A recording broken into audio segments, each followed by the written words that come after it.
Esta é mais uma produção da Federação Espírita Pernambucana, para você que curte podcasts.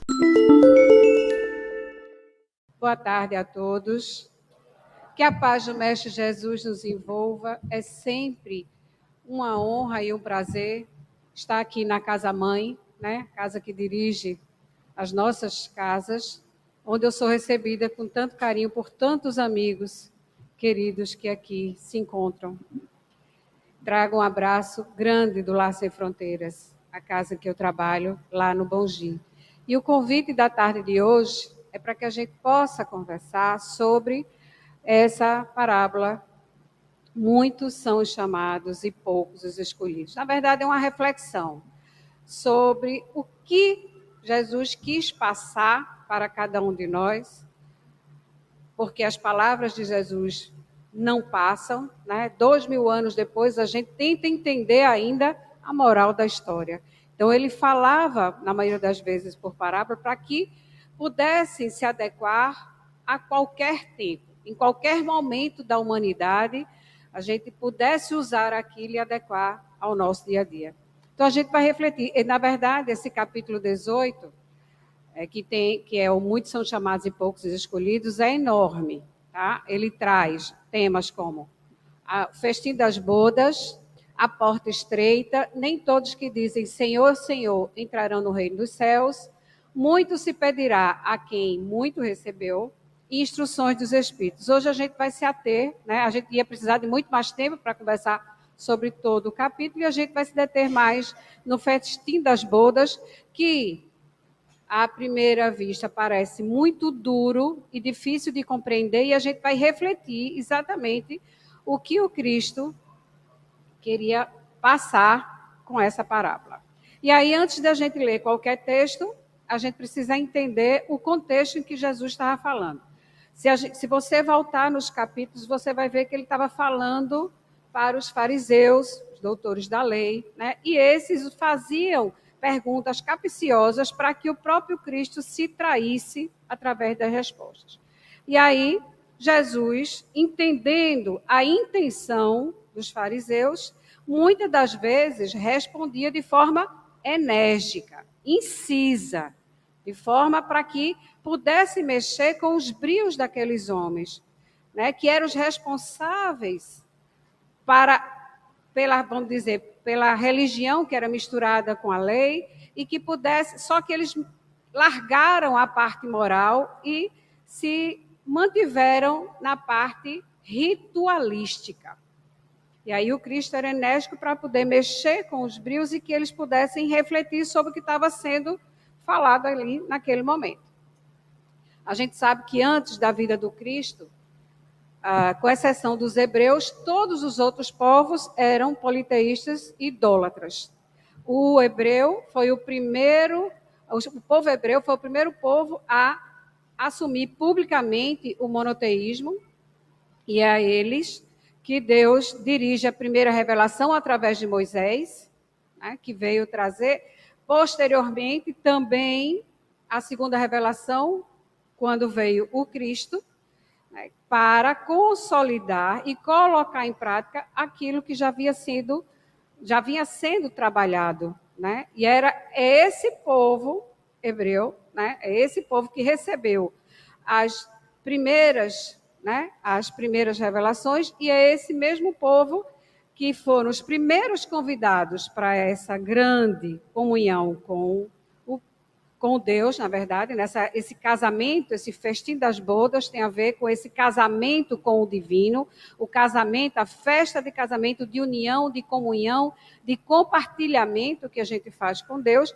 e o primeiro povo convidado foi o hebreu, e perderam assim o fruto porque o próprio Cristo foi sacrificado, né? E aí eles perderam o fruto que poderia gerar a partir dessas revelações, e obviamente o Espiritismo, a terceira revelação, o Consolador Prometido, que vem posteriormente através dos bons espíritos e Kardec. Então a gente vai começar lendo um trechinho dessa parábola. Falando ainda por parábolas, disse-lhe Jesus: o reino dos céus se assemelha a um rei que, querendo festejar as bodas de seu filho, despachou seus servos a chamar para as bodas os que tinham sido convidados. Estes, porém, recusaram-se de ir, tá? Então, imagine, gente, a festa era de um rei. Vamos equiparar ao casamento do príncipe lá na Inglaterra. Era uma festinha assim, básica. E olha que naquela época, a festa dos judeus de casamento durava 7 dias. Eram 7 dias de festa no casamento. Aí a gente vai entender também porque em algumas festas acabava o vinho. Eram 7 dias de festança. Né? Então, o rei vai e envia os seus emissários para chamar aqueles convidados. E esses que tinham sido convidados para a festança, que devia ser uma super, mega, ultra festa, porque se a festa normal já durava 7 dias, você imagine como seria a festa do rei. Então, o rei envia os emissários e aqueles que foram convidados não aceitaram o convite. Né? E aí, a gente entende que essa festa está sendo comparada, tá, com esse grande casamento, como eu falei anteriormente, com Deus. E essa relação com Deus é vista de forma a um casamento fiel, certo? Ele traz para a gente a necessidade de comungar, de ser fiel a esse casamento, fiel a essa união nosso espírito para com Deus. E aí, nessa fidelidade, a gente vai entender que muitas das vezes esse entendimento sobre essa fidelidade feita através do casamento é importante porque o próprio Jesus tratava-se como o noivo. A gente vai ver aqui em algumas passagens como ele se colocava como noivo de uma festa de casamento. Também comparava a vinda dele como um casamento, tá? E aí a fidelidade a gente repete, também o próprio Jesus colocava como Deus é fiel. Né? Ele falava dessa fidelidade. E aí a gente entende, Deus é fiel sempre, não tenho dúvida. Agora, a nossa questão aqui hoje é perguntar se nós estamos realmente sendo fiel a esse casamento, a essa união para com Deus. Se a gente realmente está sendo fiel, esse casamento vem através desse entendimento das suas leis. Se nós realmente estamos sendo fiéis. Inclusive, a gente traz através de Haroldo Dutra, lá na tradução que ele fez, que ele coloca lá, que na passagem que Jesus revela à mulher, a tua fé te salvou, vai-te em permanente paz, que está em Lucas, tá? A melhor palavra para isso não seria fé, e sim fidelidade. Por quê? No escrito hebraico, na primeira Bíblia escrita, a palavra que tem lá é emuná. Emuná quer dizer fidelidade, observância, obediência. Tá? E aí, quando foi traduzida para o grego, usou-se a palavra pistes, que também quer dizer fidelidade. Mas, quando São Jerônimo foi traduzir a Vulgata para o latim, ele substituiu a palavra fidelis, que deveria ser fidelidade, e a substituiu por credere, que diz acreditar e ter fé. Aí a gente já começa a refletir sobre essa fala do Cristo, né? A fidelidade é tão importante que falam dessa fidelidade de Deus para conosco. E aí a gente entende que não basta só crer. Porque a gente crê, até os espíritos menos bons creem. Até os espíritos que não são menos bons, e aí a gente vai ver isso no Evangelho de Lucas, na passagem que ele fala do endemoniado de Gadareno, que está lá escrito. E quando viu a Jesus, prostou-se diante dele, exclamando e dizendo com alta voz: que tenho eu contigo, Jesus, Filho do Altíssimo? Peço-te que não me atormentes. Veja, está lá, o endemoniado Gadareno. Ele conhecia Jesus porque ele diz lá, ó, que é que eu tenho eu contigo, Jesus, Filho de Deus, para tu vir me atormentar? Então ele conhecia Jesus, acreditava na existência de Jesus, sabia que Jesus era Filho de Deus, tá? Mas não eram fiéis à sua lei, não eram fiéis as suas palavras. Mas acreditar e saber que ele era filho de Deus, sabiam. O problema estava na observância de suas leis, na observância e na fidelidade aos seus postulados. É diferente acreditar. Muita gente acredita. A nossa questão é: acreditar é suficiente para que a gente seja fiel e siga e coloque em prática? Eu acho que não. O simples fato de acreditar não nos favorece o entendimento. E a gente, nessa passagem, vai entender aonde é que a gente vai encontrar esse entendimento. Então, essa festa real, esse casamento, na verdade, é um convite a todos nós. Todos nós somos convidados a participar da grande ceia do casamento com Deus. De manter com Deus uma relação mais íntima, para entender o que cada um de nós tem em si quando é colocado que nós somos deuses. Que nós podemos fazer tudo o que o Cristo fazia e ainda muito mais. O que é que isso quer dizer? Para isso, para esse entendimento, é preciso uma comunhão íntima, participativa, atuante junto do Cristo. Como Jesus usava dos exemplos simples do conhecimento do povo, como uma festa de casamento, tá? Ele pegava uma questão do dia a dia e falava por hipérbole, que é dar ênfase, aumentar a história para causar um impacto, e esse impacto pudesse mexer com os brios daqueles que escutavam, como nesse momento os fariseus. Né?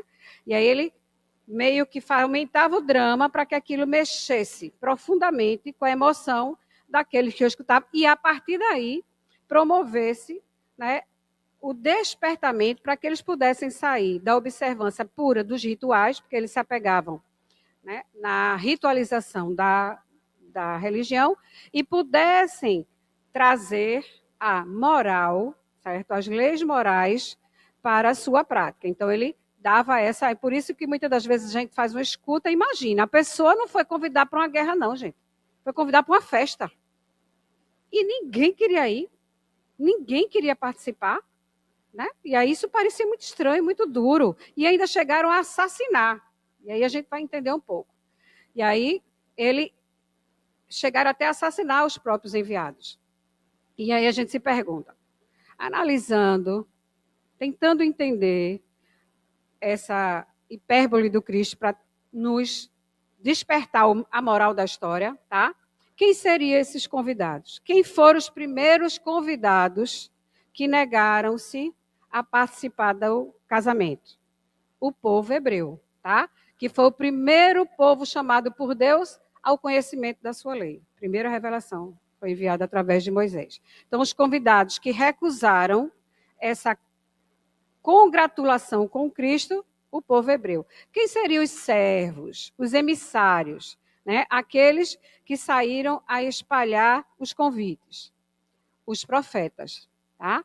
Os profetas eram os enviados do rei, que vinham mostrar o caminho, que vinham trazer através da palavra aquilo que o povo precisava aprender. Tá? Mas igualmente como a parábola, muitos dos profetas foram desprezados, não foram escutados, muitos foram massacrados e boa parte deles até sacrificados. Né? Igualmente lá, que ele disse, alguns foram até assassinados. Tá? Igualmente ao que acontecia anteriormente com os profetas. Os convidados, tá, se excusaram, e aí da segunda vez, né, quando acontece o assassinato, esses que se excusam, pretextando, né, que usaram como desculpa, eu tenho alguma coisa para resolver, eu tenho que ir para tal lugar, aqueles que se excusavam, representam todos nós. Aquelas pessoas que vivem no mundo e que, de certa forma, se deixam absorver pelos problemas materiais, pela vida material, que se deixa envolver e que continua indiferente à proposta divina. Certo? Os convidados que se excusaram, que disseram, não, eu tenho outras coisas para fazerem, representa todos nós, aqueles que ainda deixam a vida espiritual, o desenvolvimento moral de cada um de nós para segundo plano. Né? E se a gente trouxer para os dias de hoje, a gente vai ver que isso ainda é muito forte. Eu brinco lá na casa, eu disse, olha, eu não conheci até aqui, e se alguém conhecer e quiser me apresentar, eu vou ter o maior prazer de saber. Eu nunca vi ninguém gestando uma criança e dizer, vai nascer aqui um grande trabalhador de Jesus. Você já viu, Adina? Também não. Vai nascer aqui um grande obreiro do Senhor, trabalhador do bem. Aí, mas já ouvi muito, vai ser médico, vai ser jogador de futebol, vai ser tudo.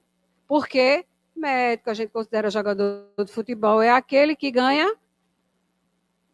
E para a gente, a vida material ainda é prioritariamente observada. Então, a nossa fidelidade é para comunhão com Deus ou com a vida material? Igualzinho aos convidados que recusaram o convite. Da mesma forma. A gente ainda não consegue priorizar alguns. E, na verdade, eu acho que nem só de pão vive o homem, nem só de espírito vive o homem. É preciso equilíbrio. Mas a maioria de nós deixa para a última instância, 45 minutos do segundo tempo, quando não há mais quase nada a fazer, quando sobra tempo, que nos dias de hoje não sobra, ou você coloca aquilo como roteiro, né? Coloca na sua rotina, ou não vai sobrar esse tempo, porque hoje nós temos excesso, né, de funções e aí a gente termina se sobrecarregando. E aí, esses convidados que se excusaram somos todos nós, que não conseguimos manter essa comunhão fiel ao encontro de Deus em nós.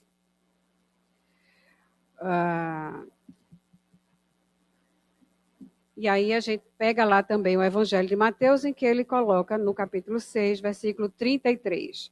Busquem, pois, em seu primeiro lugar o reino de Deus e a sua justiça, e todas essas coisas serão acrescentadas a você. Ele coloca lá. Primeiro lugar, busca a tua comunhão com Deus. E o resto vai vir por acréscimo. O resto lhe será dado por acréscimo. Mas ele diz, busca em primeiro lugar. Por quê? Basta você olhar o panorama hoje, do jeito que está o mundo, com todos os desafios de Covid, de doenças de toda a ordem, todo dia aparece uma doença diferente, um vírus diferente, com a violência, com a corrupção, com todo o desregramento geral.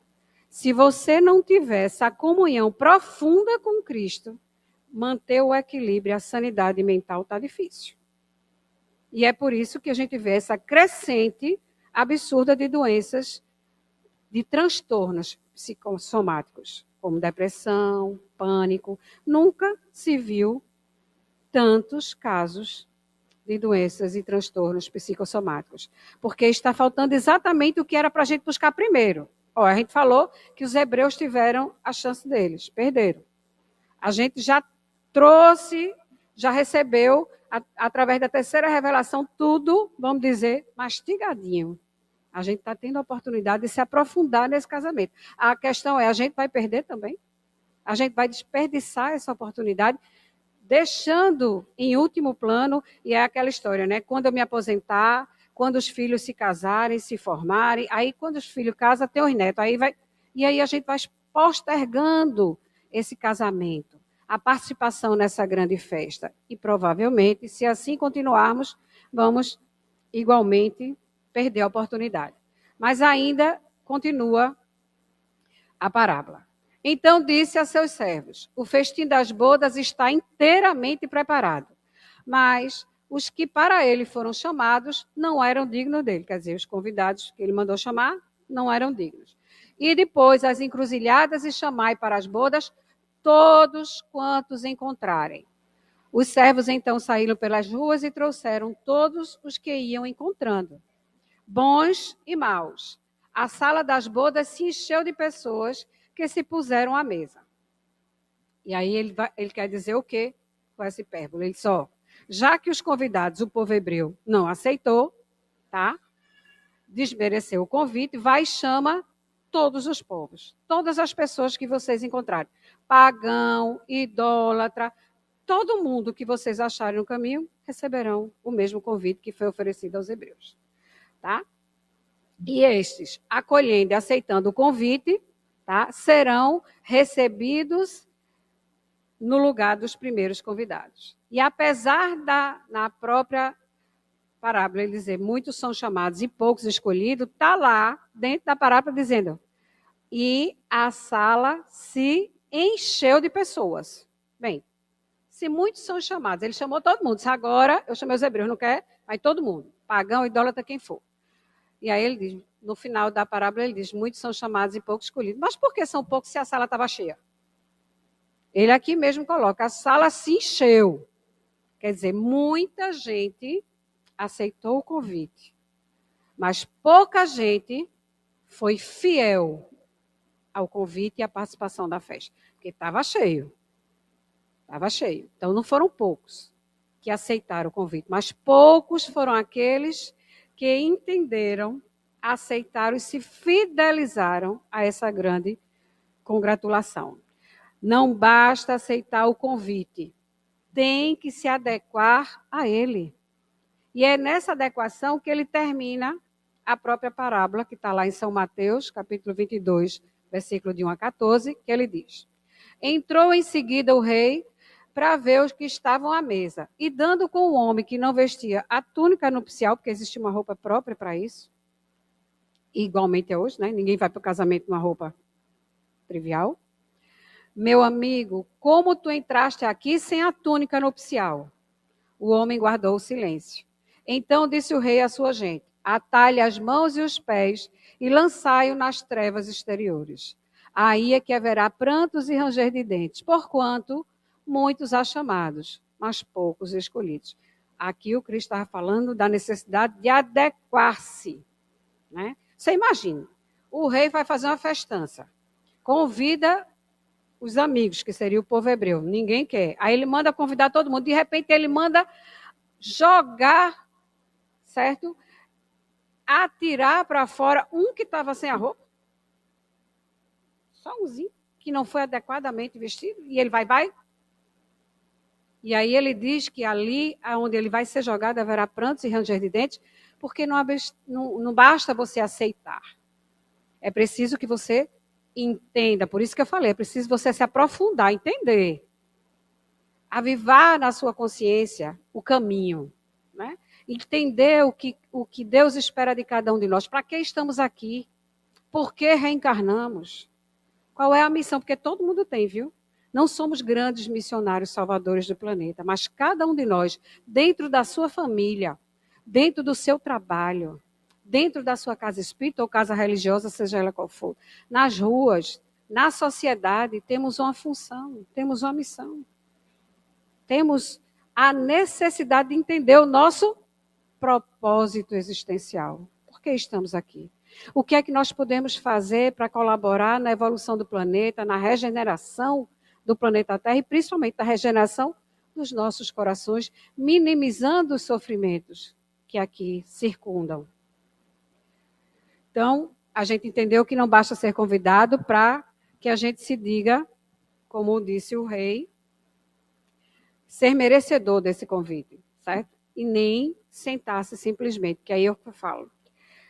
É preciso, antes de tudo, sobre a condição expressa, estar revestido dessa túnica.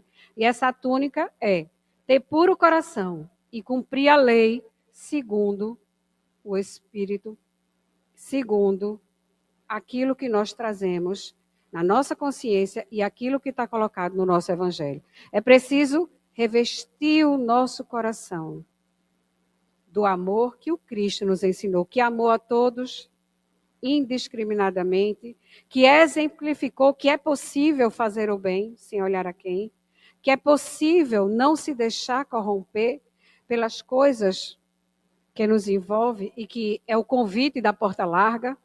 E aí, para que a gente seja merecedor desse convite que foi passado para cada um de nós, quando ele diz o convite será distribuído a todos, é para todos indiscriminadamente, é preciso que a gente se reverta, que a gente se revista desse amor divino que habita latente dentro de cada um de nós. É preciso que a gente traga ele para o nosso dia a dia e aí sim a nossa luz estará a brilhar. Venceremos as nossas sombras existenciais, as nossas encrencas e a luz, mesmo que seja pequena, pautará a nossa jornada. Porque eu digo, se aqui tivesse à noite um apagão e a gente ficasse completamente nas trevas e alguém acendesse um fósforo, essa luz do fósforo ia guiar todos nós a descer a rampa. Todos nós seguiríamos ali, ó, aquela luzinha. Então basta que a gente possa despertar essa centelha na nossa existência, né? Para que a gente possa trazer essa amorosidade. E aonde é que está? Onde é que está toda essa lei contida segundo o próprio Consolador prometido? Fora da caridade não há salvação. Fora da caridade não há outro caminho. E aí a gente fala da caridade plena, em todos os sentidos. A caridade para consigo, a caridade para com o próximo, a caridade material e a mais difícil, a moral. Porque a material, como é colocado na parábola, que é preciso se revestir dessa túnica, certo? De amorosidade, a caridade material é aquela que nós mais profundamente conhecemos, que é doar ao outro aquilo que nos sobra. Doar ao outro aquilo que nos sobra. Né? As pessoas já estão... A gente vê um movimento bem forte. Quem tem casas assistencialistas como a minha, a gente sabe que isso é forte. Né? Não tem uma semana que eu não receba itens para o bazar, né? Porque a gente realiza o bazar, a gente tem uma creche com crianças carentes do bairro, e aí a gente recebe semanalmente, né, aquilo que sobra. E é preciso, viu, gente? É preciso. O primeiro degrau da caridade é o desapego. A gente precisa desapegar-se do muito. O segundo é aprender a ser solidário. Primeiro a gente desapega, porque também tem gente que tem um guarda-roupa cheio e que fica lá assim, ó, essa aqui eu vou guardar para quando eu emagrecer, para voltar a entrar naquela roupa, né? A gente morre e não volta. Né? Mas tá lá, guardadinha. Essa calça eu gosto muito. Então, essa aqui eu vou guardar para quando eu emagrecer e entrar de novo. Né? Eu ouvi uma vez de um orientador espiritual dizendo que nós somos tão egoístas no apego que todo mundo em casa, no seu banheiro, tem uma farmacinha de remédios guardados esperando a gente adoecer. O remédio perde a validade e a gente não usa. E vocês têm noção do preço de remédio por aí? Quanta gente não pode comprar, não tem acesso à medicação, né? E muita gente está com seu estoque guardado, esperando que a doença chegue. Perde a validade e essa doença não chega.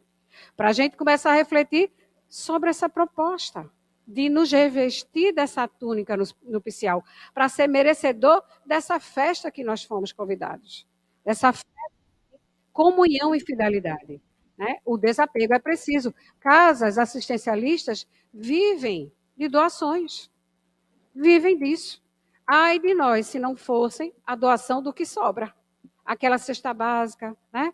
Aquela doação financeira, porque, gente, centro espírita, obra social tem despesa, viu? A gente não vive só de luz, não. A gente paga água, a luz, ninguém desconta R$ 10 da luz na água, porque é social. A gente paga água, a gente paga luz, paga funcionários, seus direitos. Todos os eventos que as meninas falaram aqui, o próprio semestre, o da Casa de Niara, lá com o nosso amigo Arthur Varadares, são eventos com o único propósito, que é a manutenção do nosso trabalho. A manutenção. E é fácil, irmã, vender os ingressos? Não, sei o que é isso. É difícil. É difícil. Né? Porque a única renda ali é toda revertida para as obras que as casas realizam. Não é fácil. Não é fácil. Né? Mas a gente tem que acreditar. Eu digo, quando a obra é de Deus, isso eu falo assim, com conhecimento de causa. Porque se eu for parar e imaginar como é que a minha creche se mantém só com o meu trabalho, porque ela já existia antes da gente chegar lá. Mas eu estou lá há 23 anos. Se você me perguntar como foi, eu não sei. Foi Deus, foi Deus, foi Deus. Porque eu nunca tive reserva, eu nunca tive... assim, essa aqui eu vou... Nada. Todo mês a gente mata 3 leões, que um não está dando mais não. Mas aí, ó, Deus manda de lá, manda de cá, que a gente vai. Tem mês que a gente esse mês não vai. E aí, de repente, vai. Porque o segredo é confiar, ser fiel ao que nós abraçamos. Né? E acreditar, lógico, mas a gente sabe dessa dificuldade. A gente ainda está nessa dificuldade de doação. De doação. De doação a todas as obras, que são muitas. São muitos os trabalhos realizados, graças a Deus, por todos, né? Por todas as casas que têm esse viés da prática do bem. Por quê, gente? Porque para a gente ser fiel, ter a túnica, a gente tem que colocar na prática. Não adianta só você acreditar no bem. Você achar que o bem vai fazer a diferença, que vai. Aconteça o que acontecer, o bem vai vencer. Essa é a lei, mas é preciso que nós sejamos instrumentos desse bem na prática. Começando com o desapego, doando lá o que nos sobra, porque o que sobra vira dinheiro, ajudando nesses eventos realizados, né? Eu ouvi falar, eu acho que o maior evento que a gente tem no estado é o Cimesp. Eles estão com dificuldade de vender. O Cimesp, se vocês, para quem frequenta como eu esses eventos, o Cimesp chegava no mês de março, não tinha mais ingresso. Em março, se você não pegasse logo no começo do ano, você ficava sem ingresso. A gente já está uma semana do Cimesp, praticamente. E ainda não venderam todos os ingressos. É caridade. Porque ali é um trabalho, primeiro, para a gente aprender, é uma confraternização do movimento espírita, e a gente vai ajudar as obras. A gente precisa aprender a não priorizar a vida material. Está aqui na parábola. A não desprezar o convite que está sendo feito. E a gente sabe quantos semestres tem no ano? 1.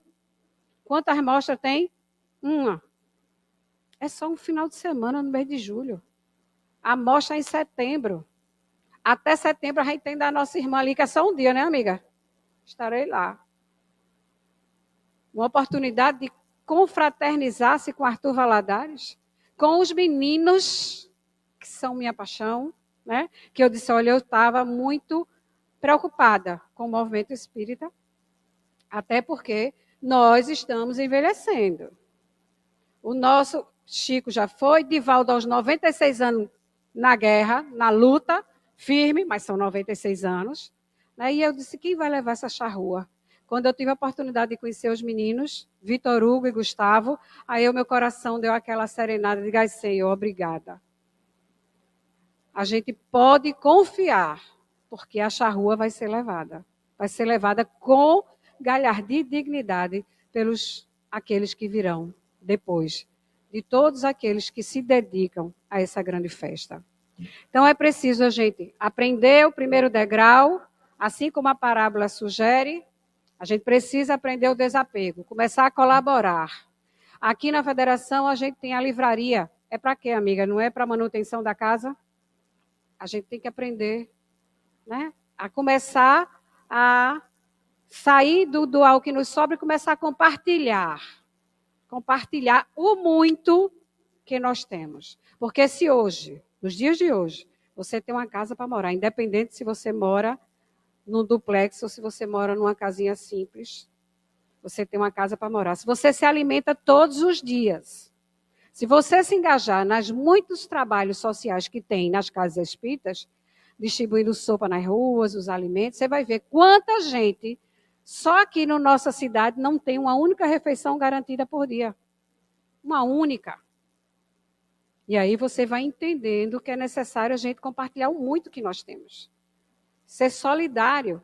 Eu tive uma experiência na casa que eu trabalho, lá a gente também tem um trabalho com as gestantes, que elas recebem orientação quanto aos cuidados, à gestação, e no final elas recebem um enxoval simbólico, só que elas também lancham lá e depois levam a sopa para casa. E aí, num desses dias, elas normalmente, quando vão, elas vão e levam os filhos todos, porque não tem o que deixar, e é uma oportunidade de garantir a refeição deles ali no lanche. Né? E tinha uma pequenininha chamada Maria, que tinha 3 anos, e aí, para a gente entender, gente, o que é se envolver no trabalho do bem. E a importância de ser solidário e se vestir da túnica para aumentar esse compartilhamento. E aí Maria me ajudava, porque ela era muito elétrica, para ela não ficar atrapalhando no trabalho que estava sendo feito com as gestantes, a gente trazia ela para ajudar a gente a tampar. Eles traziam a vasilha e ela ficava tampando. A gente colocava a sopa e tampava. Colocava a sopa e ela tampava. Aí botava um banquinho e ela ficava botando a tampa na vasilha. E aí Maria, quando chegava a panela da sopa é enorme, aí quando ela chegava, ela fazia meia barriguinha, dá pulinhos da alegria quando eu sinto o cheirinho dessa sopinha. Minha barriga fica, oba, oba, oba, hoje tem sopinha. Nesse dia, a gente recebeu uma doação imensa de brinquedos quebrados, velhos e sujos. Que é outra coisa que a gente precisa aprender, tá, gente? Para a gente dar, tem que ser útil para o outro. Se está quebrado, se está sujo. Não. Mas aí, nesse dia mesmo, eu tive uma grande lição quanto a isso que eu falo. Né? A gente tem que pensar se eu gostaria de receber aquilo que eu estou dando. Mas, nesse dia, a gente estava fazendo a triagem, porque a sala estava cheia de brinquedos. E eu e uma amiga fazendo a triagem lá, dizendo, esse aqui presta, esse aqui não presta, esse aqui, principalmente porque eu tenho crianças até 4 anos. Eu tenho que ter cuidado com o que elas vão manipular. E aí a gente, isso aqui presta, isso aqui não presta. Aí eu peguei uma boneca. Vocês já viram aquelas bonecas, quando fica velha aqui, o rosto fica preto, né? De plástico, toda riscada. O cabelo dela era um fado desse tamanho. Tá. Porque aquele cabelo de plástico, ele vai, né? E aí não tem mais como a gente.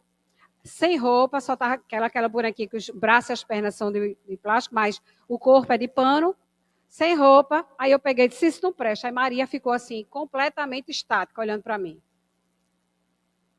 Aí eu olhei e disse, Maria, tu quer essa boneca? Aí ela fez para mim, tu vai me dar ela para sempre?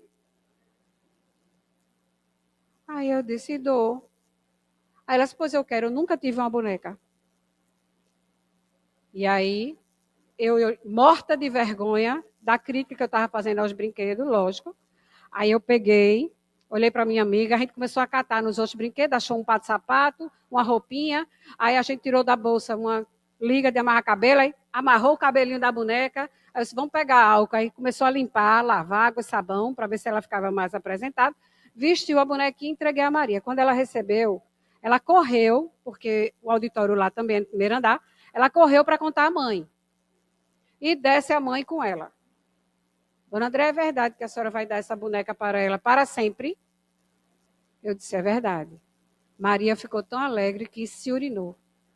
De felicidade. A mãe disse para mim, é a primeira boneca que ela ganha na vida.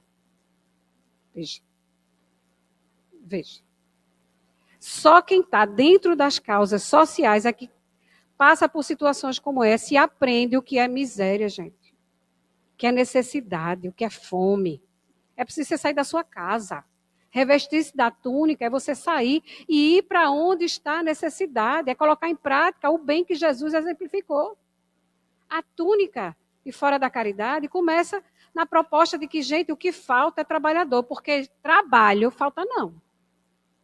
Necessidade neste mundo também não falta não. Agora falta gente que, ó, e eu digo, não é muita coisa não, tire um dia só no seu, um horário, uma noite na sua semana, são 7 dias, para dedicar-se às obras, aos necessitados, assim como Jesus propõe. Toda vez que deres de comer, toda vez que deres de beber, toda vez que vestires, é a mim que estás fazendo.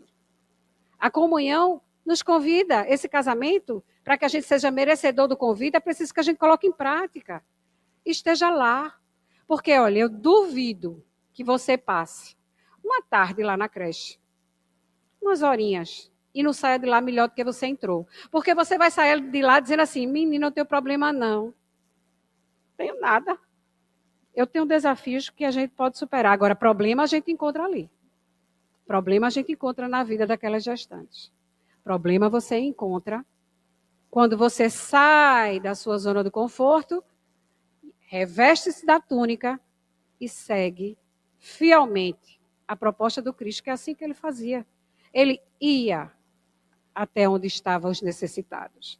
Ele buscava, e que para a gente possa encerrar, com a proposta primordial, necessária da caridade material, principalmente olhar para dentro de nós, vencer a si mesmo, revestindo-se da túnica para que a gente possa desenvolver o último degrau da caridade, que é a caridade moral. Olhar para cada um que cruza o nosso caminho e ver somente o bem em cada um deles, que é o olhar que o Cristo tem para conosco. Ver o que nós temos de melhor. Ver o que cada um de nós tem de melhor em seu coração. No livro Nosso Lar, cita uma visita que André Luiz fez a um centro espírita numa reunião mediúnica. Chegando lá, Lisa vira para ele e diz aqui, olha, esse aqui é fulano, diretor da casa. Ele é assim, assim, assim. Esse aqui é cicrano, trabalhador, médico. E saiu dizendo as imperfeições de cada um. E André Luiz, obviamente, ficou meio decepcionado. Disse, como é que isso funciona, né? Se está tudo tão...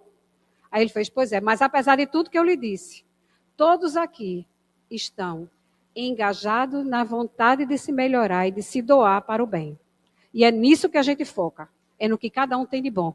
O resto, eles vão vencer através dos desafios da jornada. O nosso desafio é esse. Revestir-se da túnica nupcial. Ser merecedor do convite do Cristo para todos nós.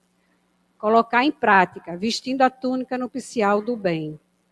Praticando a caridade, aonde quer que nós estejamos. Que Deus abençoe a todos vocês, a essa casa de amor. E eu deixo um beijo no coração carinhoso pela atenção de vocês. Muito obrigada. Você ouviu o podcast da Federação Espírita Pernambucana.